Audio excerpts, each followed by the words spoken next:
The man charged in the crash that killed 22-year-old Pierce Corcoran appeared for a second time in court. A judge ruled the case can move forward, and it will now go to a grand jury. Francisco Eduardo Franco Cambrani is charged with criminally negligent homicide. Police investigators say on December 29th, his pickup truck veered into oncoming traffic on Chapman Highway and struck the car driven by Pierce Corcoran head-on.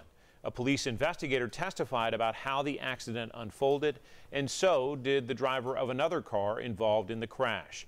10 News reporter Mark Salinger was in court, and he has more on what happened today. Mark? Robin and John, the lead investigator in the crash testified that drugs, alcohol, speed, and cell phones did not play a role in the fatal crash.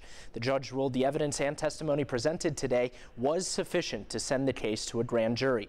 Now, investigator Tim Edwards with the Knoxville Police Department says there were two cars traveling slowly or stopped, waiting to make a turn on Chapman Highway when Cambrani swerved into oncoming traffic to avoid them.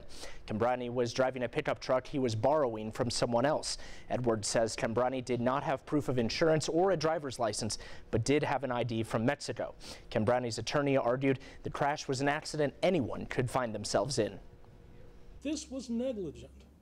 This was a car accident. And I dare say there's not a person in this courtroom that hasn't been in a situation where somebody has stopped in front of them or somebody has run out in front of them and they react.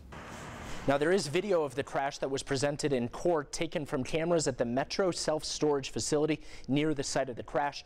That video was not shown to the public. Cambrani's bond was revoked last week and remains revoked today. The state argues ICE could deport him if he is released from Knox County custody.